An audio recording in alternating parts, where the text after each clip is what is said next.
Thank you, member. Recognizing the member from Kelowna Centre. Thank you, Honourable Speaker.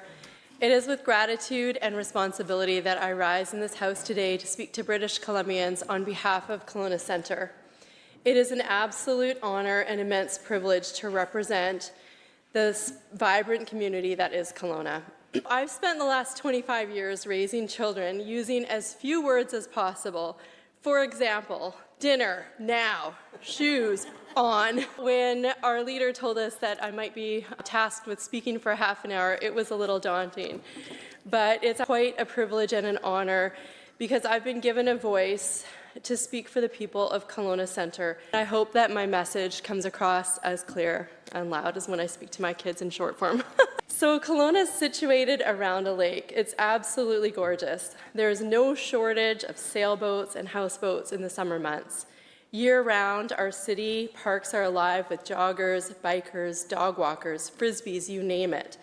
Kelowna Centre is also home to a bustling wine and tourism industry and a growing culture of arts and community downtown. Everything from handmade ice cream to craft breweries and boutique shops, all demonstrations of our budding business and entrepreneurship sector, can be found right in the heart of this community. I've lived in the Kelowna area for over 26 years, raising my family here alongside my husband, Andrew. This community has been home for over 2 decades and holds a special place in my heart. Over the years, I've had the privilege of being actively involved in my community, whether it be in volunteering in local initiatives, attending events, or supporting small businesses. I've always felt deeply connected to my community and my people. Today, I have to start by acknowledging those who got me here.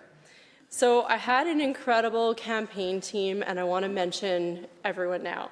So my door knockers, the teams that helped me build this campaign and helped me email, helped me with finances, everything.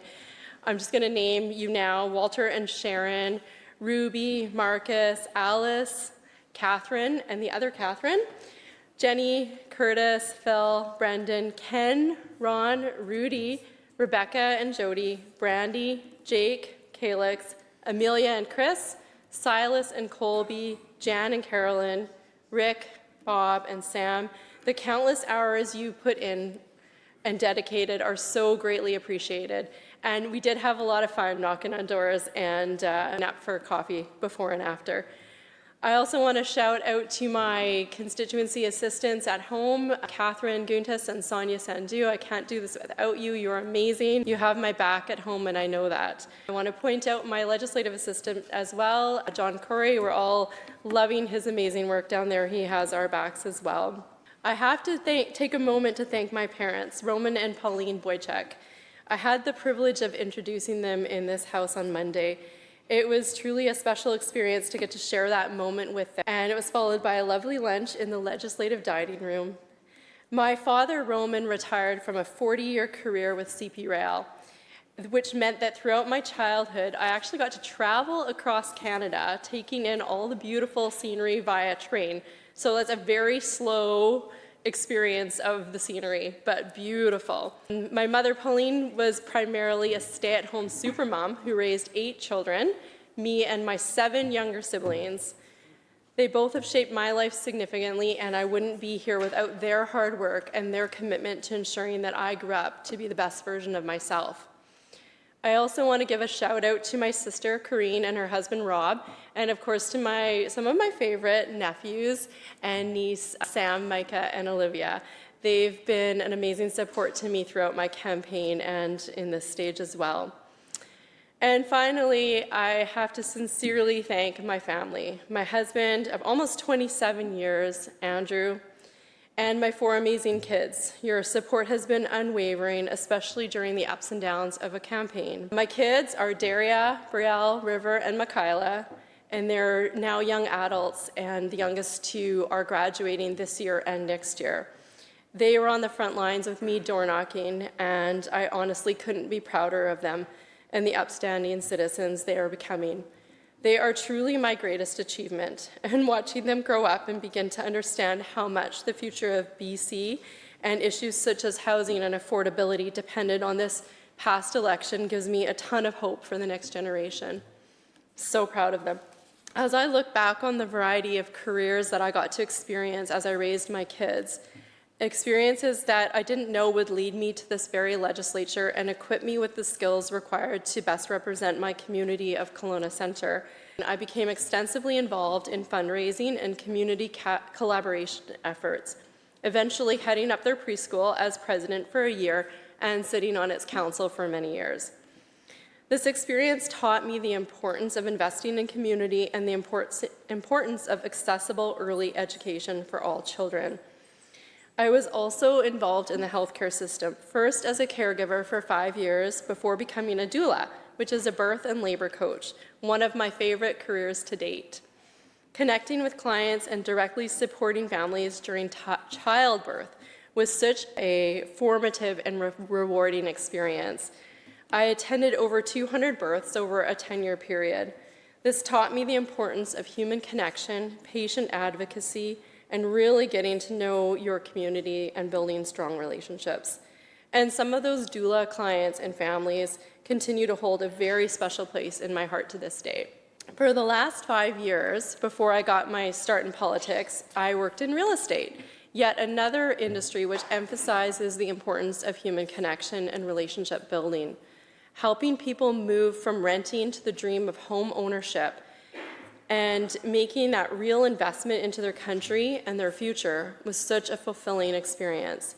However, acquiring this deep understanding of the local housing market also exposed me to the realities of the affordability crisis and how it manifests in the housing sector, especially as homeownership becomes a farther and more distant dream for some of our next generation. My kids have grown up. They've noticed how unaffordable life is. We felt as a family that we should step up and be part of the change, be part of the solution, which got me thinking about how I could do my part in ensuring that a safe, affordable, and just future could be secured for our next generation.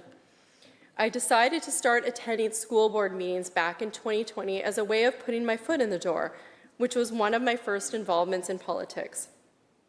I had considered running for the first time as well, but other life plans got in the way. However, as the Conservative Party and Conservative movement began to gain momentum, it was barely a whisper when I got involved. I did join at the grassroots level and eventually ended up putting my name forward as a candidate. Joining the Conservative Party of BC was like a breath of fresh air for me, and it allowed me to find like-minded individuals who represented my voice and shared my values.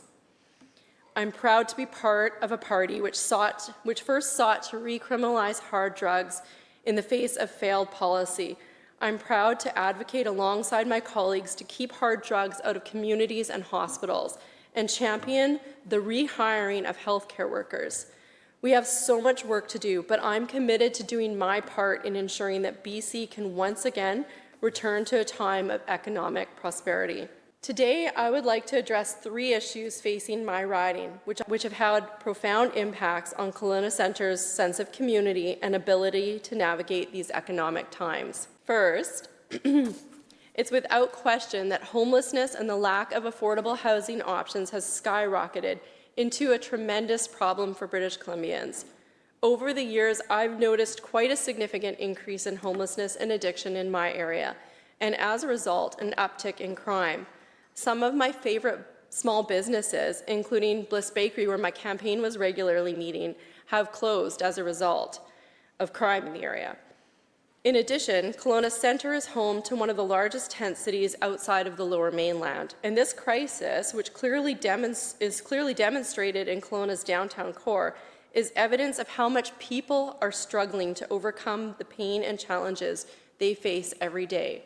Encampments have been a visible reminder of how heartbreaking the affordability crisis is, a reminder of how complicated homelessness can be, and how it's often paved with trauma and grief. During my campaign, I had the privilege of speaking with downtown homeowners and renters who face the increased burden of crime and safety issues, especially since drug use on their patios became a regular occurrence. Many businesses and homeowners were forced to relocate or shut down as a result. All of this due to ridiculous and radical policies. In addition to speaking with homeowners, one of my most rewarding campaign experiences was volunteering at a local soup kitchen.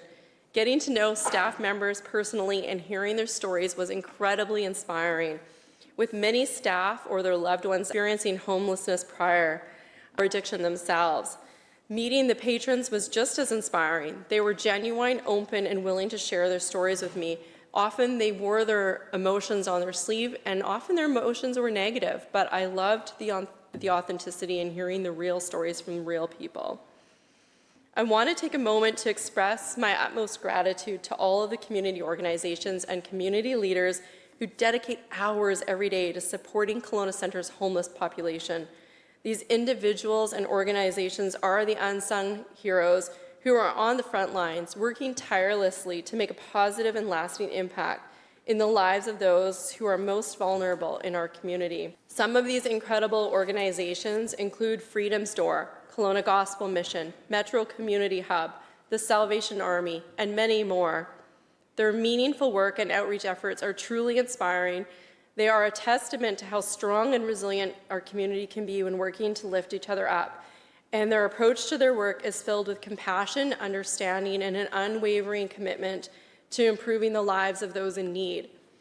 One of my favorite aspects of the Kelowna community is our generosity. Our community's commitment to giving back is evident in the numerous events, galas, fundraisers, and charity events that are held throughout the year. These events serve as a powerful reminder of the collective spirit we share as people from all walks of life come together to make a real difference.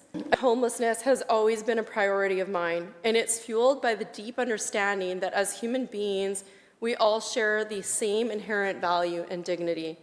It's crucial to recognize that homelessness is not just about a lack of shelter, but about the broader systemic issues that contribute to individuals losing their sense of security and stability. The root causes of homelessness are complex and multifaceted, ranging from mental health challenges, substance use, domestic violence, to economic inequality, lack of affordable housing, and a breakdown in the support systems that many of us take for granted.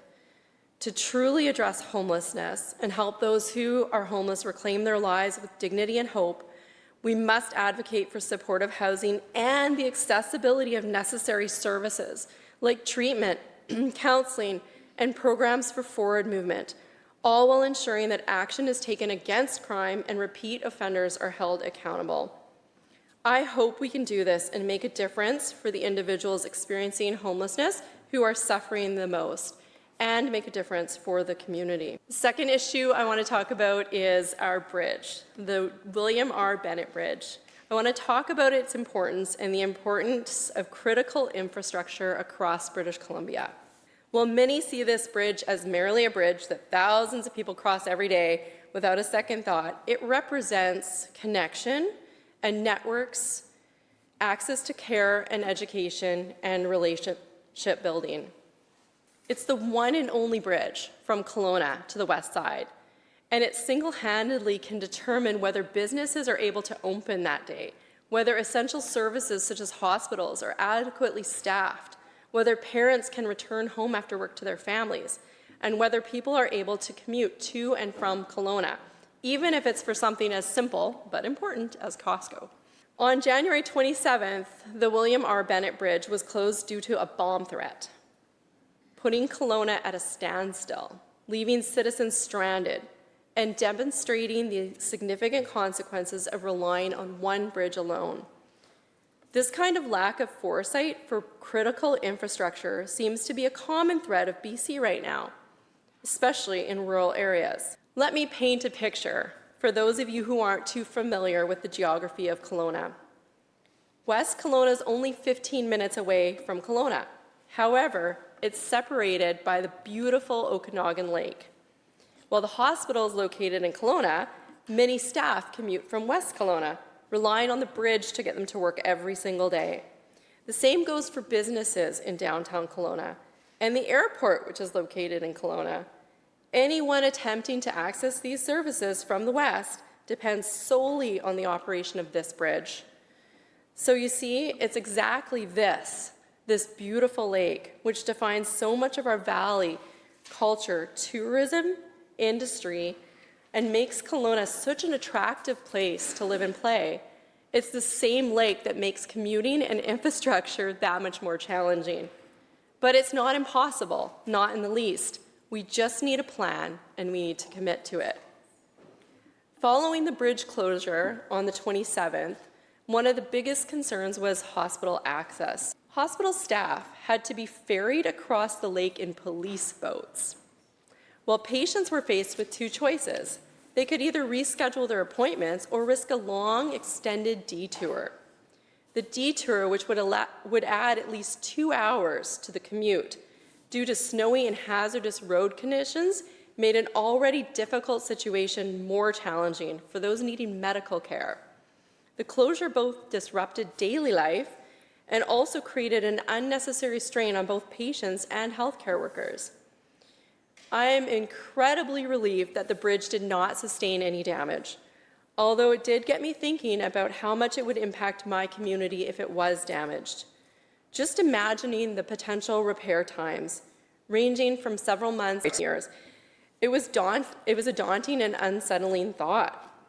Without the bridge, families could be separated, commutes would be quadrupled, and practically all sectors, including businesses, tourism, and education, would be negatively affected. Looking back to 2008, when the current bridge opened, and it was brand new, William Bennett himself acknowledged the importance of having an additional crossing to prevent an over-reliance on one single route. His suggestion to build another crossing now feels more pertinent, given the growing reliance on this single point of access and the potential and significant challenges it could pose to our community. This additional crossing, I'm proud to say, was a key commitment our party made during the campaign, and I intend to fight for that promise every day that I sit in this chamber. This conversation extends beyond my riding of Kelowna Centre and directly affects other cities, including Penticton and Merritt, to name a few. It, of course, includes West Kelowna and Kelowna Mission, Kelowna Lake Country as well. It certainly adds to the greater conversation of alternative routes for the Okanagan as a whole, and adapting our transportation routes to accommodate for the beautiful lake that we are built around is of utmost importance. And I will continue to advocate for a second crossing here in Kelowna, a risk-averse solution which is imperative to ensuring that essential services are accessible and that the vibrant city of Kelowna can continue to operate at all times. Third, I want to highlight a private community garden in North Glenmore, a premier agri-tourism destination with seasonal fruit growing and a monumental example of a thriving community here in Kelowna Centre, which is now at risk of closure. This 10-acre parcel of land has been operating as a community garden since 2022, run by the Vandermeers, who have since expanded it to 68 plots, each measuring 18 by 75 feet. They've maintained these beautiful grounds for over 2 years now and hope to continue expanding it with an additional 16 plots this upcoming spring, in response to growing demand from people who are interested in growing their own fruits and vegetables. This community garden runs without support by the city, is fully funded by the owners of the land, which is in contrast to the other fully funded community garden that's funded by the city for $72,000 to the taxpayers. This one is privately owned, but used by community members and frequently hosts events providing nutritious foods, highlighting food security, and creating community building opportunities. They even donate a lot of the food. Unfortunately, they're currently facing a dilemma as BC Assessment determined that they no longer qualify for farm status, as community gardens are not considered farming. This community garden is appealing BC Assessment's decision, and if the appeal fails, costs will increase and they'll be passed on to the very community members who use the garden. I wanted to show my support for this vital project and emphasize the work they've done to combat food insecurity and promote community and collaboration through sustainable practices. It is imperative that the appeal be granted not only to secure the future of the community garden and its ongoing operations, but also to ensure it can continue to offer valuable support to those who depend on it for essential fruits and vegetables. Allowing this project to thrive is an investment in the health of our community, providing a model of sustainability, cooperation, and resilience for generations to come. The government loves to talk about sustainability and food security, but it seems to me their policies directly undermining these principles. So I'm asking them today to support me in seeking a common sense solution for these gardeners. It's important to recognize the role that I have as a representative for Kelowna Centre. The challenges facing the community garden are not isolated. They are part of a broader responsibility I carry to ensure the voices of those in my riding are heard and acted upon. Whether it's addressing an issue that is as encompassing as the affordability and housing crisis, which affects families, individuals, and communities across the province, or dealing with something more local like the need for alternative transportation routes adapted to our geographical landscape, or even advocating for continued operations of a vibrant community garden that brings people together of all ages and backgrounds to foster growth and connection. It is essential that as representatives, we stand firm in proactively fighting for what our communities need. It's not enough to simply listen. We must act, and that requires dedication, commitment, and an unwavering belief in the importance of advocacy. Being a voice for common sense and making a difference for our constituents means that we must have the courage to stand up for what is right, even if those actions are not always the most popular or the easiest to take. True leadership is about doing what is necessary, not what is convenient. Oftentimes, in this job, doing the right thing and doing the easy thing are not the same thing. I thought it was quite fitting to hear the Premier say yesterday, if it was easy, we would have done it. I believe that quote perfectly exemplifies the difference between us and them. They look for the easy way out, but we are prepared to make the decisions, the right choices, even if they are hard. This is just the beginning of a crucial next 4 years, where I hope to be able to work towards a future where individuals and families feel empowered in all aspects of life, including their health, their finances, relationships, and overall well-being. It is imperative for us to work towards a society where everyone feels supported by their own elected government, and where British Columbians have access to the necessary resources and supports they need to experience financial wellness, proper access to health care, and home ownership. For this future to be realized, our communities must start by feeling safe, secure, and strong, qualities that are currently lacking under this government. Far too many British Columbians are struggling with skyrocketing living costs, a healthcare crisis, and mounting concerns over public safety. These pressing issues cannot be ignored any longer, and we must use the trust bestowed on us by our constituents and take action to restore stability, safety, and confidence in our communities. Madam Speaker, I am truly honored and so grateful for this opportunity to serve my community of Kelowna Centre.